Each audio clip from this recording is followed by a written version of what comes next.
नमस्कार दोस्तों। आज हम प्राणायाम का अभ्यास करेंगे। प्राणायाम के अभ्यास में इस बीच में हम ये भी जानेंगे कि प्राण क्या है, प्राण कितने प्रकार के होते हैं और कैसे हम इनको नियंत्रित करेंगे। दोस्तों, प्राण के बारे में हमारे ऋषि मुनियों ने यह बताया है कि पूरा जो ब्रह्मांड है वो मुख्य रूप से दो चीज से बना है। नंबर एक आकाश तत्व और नंबर दो प्राण शक्ति।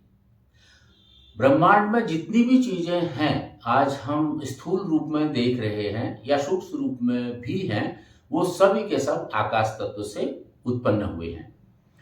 आकाश तत्व में के बाद वायु तत्व बनता है, वायु के बाद अग्नि बनती है, अग्नि के बाद जल तत्व और जल से पृथ्वी तत्व। इस प्रकार से 5 तत्वों से ये पूरा ब्रह्मांड बना हुआ है। अब इन 5 तत्वों के सम्मिश्रण के साथ ही साथ वो शक्ति की भी जरूरत होती है जो इस पूरे ब्रह्मांड को चला रही है। ये शक्ति को प्राण शक्ति कहते हैं। आज हम देखते हैं कि जितने भी ग्रह, नक्षत्र, तारे, ये सब गति कर रहे हैं। तो जितनी प्रकार की गति है, शक्ति है, चाहे गुरुत्वाकर्षण की शक्ति हो, चाहे चुंबक की शक्ति हो, चाहे इलेक्ट्रिसिटी हो, किसी प्रकार की भी कोई भी शक्ति अगर हम किसी रूप में देख रहे हैं तो वो कहीं न कहीं यही प्राण शक्ति का रूपांतरण है। सूक्ष्म रूप में अगर हम प्राणों को जाने तो जो हमारे विचार हैं, हमारे भीतर मन में जो विचार चलते हैं या मन जिससे कार्य कर रहा है, ये भी प्राण के सूक्ष्म रूप का ही एक प्रकार है। तो इस प्रकार से प्राण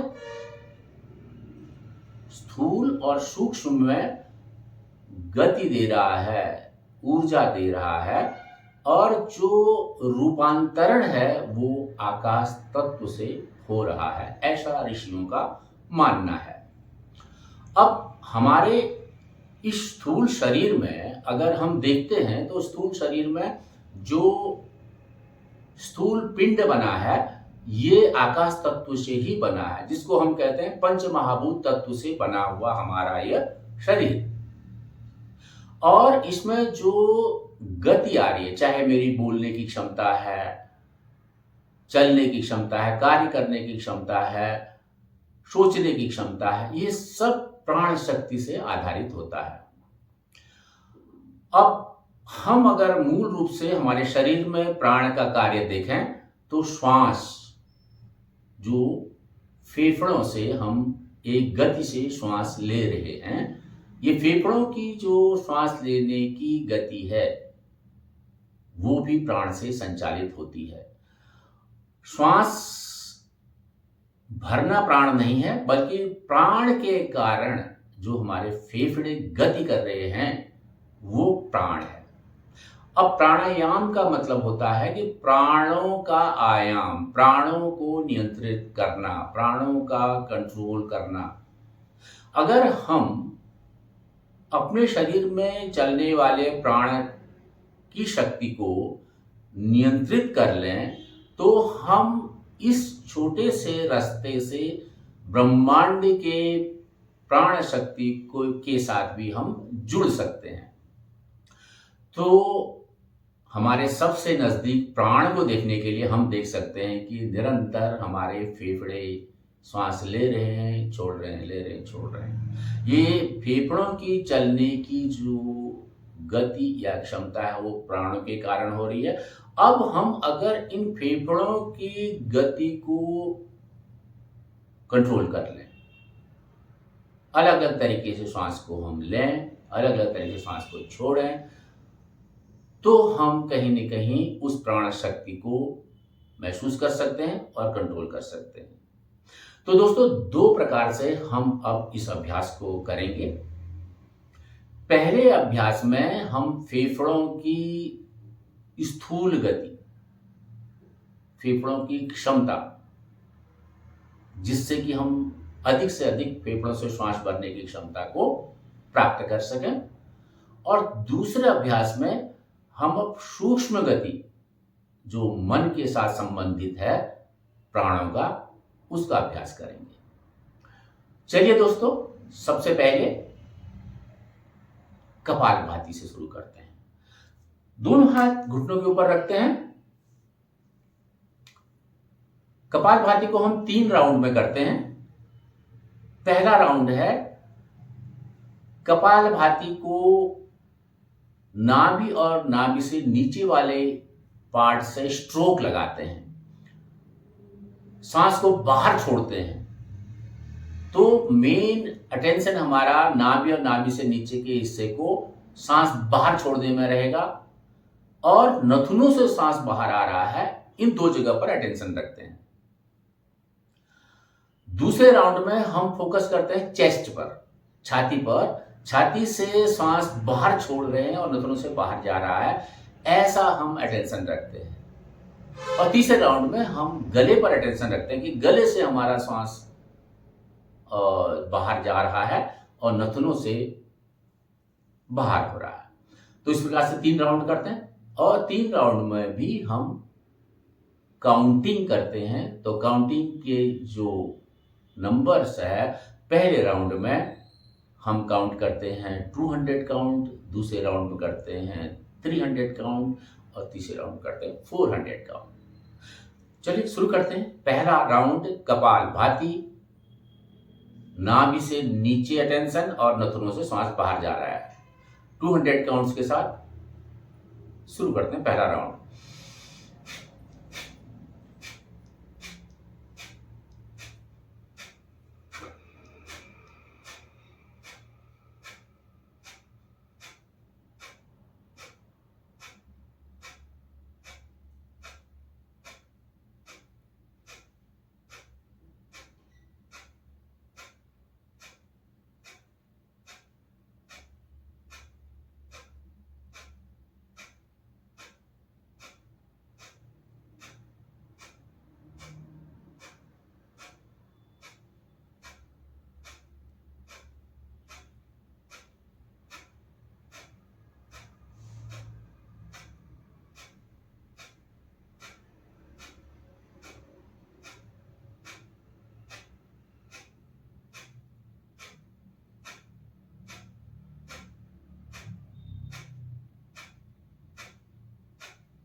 रेस्ट करते हैं और अनुभव करते हैं शरीर में क्या हो रहा है और मन में क्या हो रहा है। हमारे पास मुख्य रूप से 2 इंस्ट्रूमेंट हैं, एक ये शरीर, दूसरा मन, जिसको सूक्ष्म शरीर भी कह सकते हैं,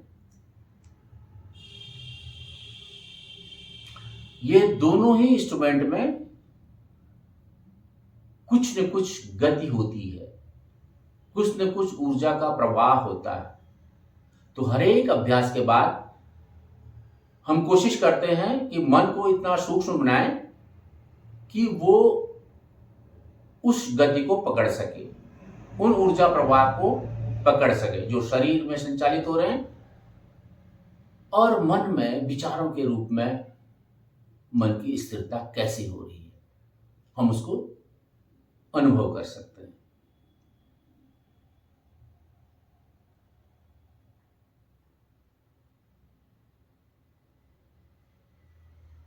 हम पाते हैं कि मन शांत हो जाता है, स्थिर हो जाता है और शरीर भी एक प्रकार की ऊर्जा का महसूस करता है, जो ज्यादातर दोनों हाथों की हथेली और सर के तालु भाग में ऊर्जा का प्रवाह का अनुभव हम कर सकते हैं।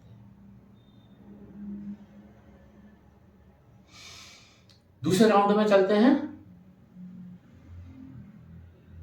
अभी अटेंशन छाती में रखते हैं और नथुनों से श्वास बाहर जा रहा है, इसको अनुभव करते हैं।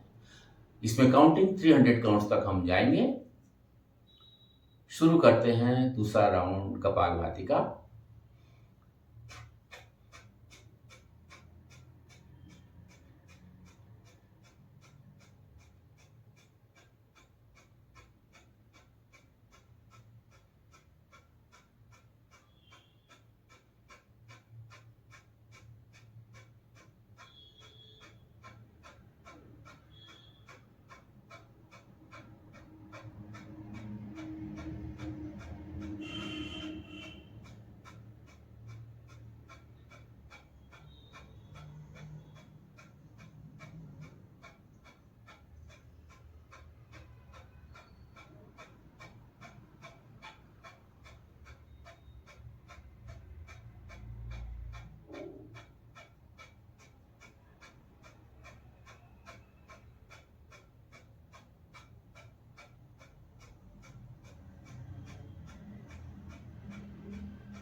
रेस्ट करते हैं, दोनों हथेलियां घुटने के ऊपर, हथेली का मुख ऊपर की ओर, शरीर पर होने वाली सूक्ष्म संवेदनाएं और मन की स्थिरता दोनों का अनुभव करते हैं।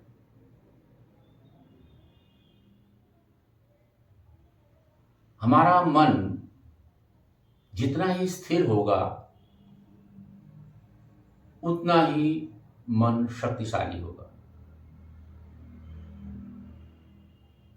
मन जितना गतिशील होगा, अलग अलग विषयों पर जा रहा है, जो कि उसका स्वभाव बन चुका है, उतना ही मन कमजोर स्थिति में होगा। हम मन को फोकस नहीं कर पाएंगे, किसी एक जगह पर स्थिर नहीं कर पाएंगे यदि मन बहुत चंचल है।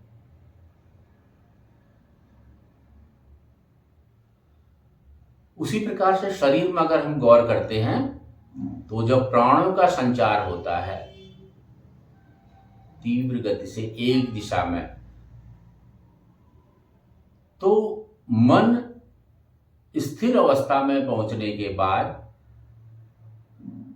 सूक्ष्म संवेदनाओं को भी पकड़ना प्रारंभ कर लेता है।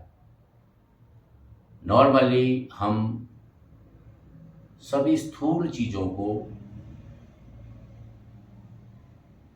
पकड़ने का मन अनुभव रखता है, लेकिन जब हम उसको कार्य देते हैं कि वो शरीर में होने वाली सूक्ष्म संवेदनाओं को पकड़े, तो मन उसको भी पकड़ना प्रारंभ कर लेता है।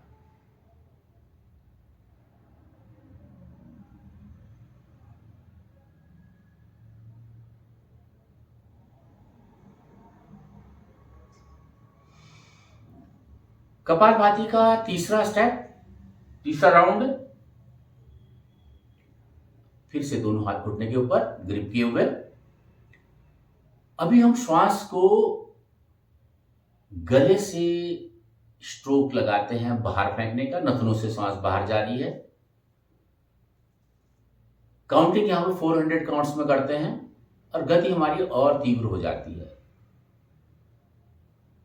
क्योंकि अटेंशन का जो लेंथ है वो कम होते जा रहा है।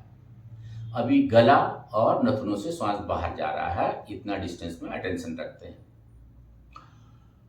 शुरू करते हैं third round kapalbhati, counting 400 counts.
Rest करते हैं।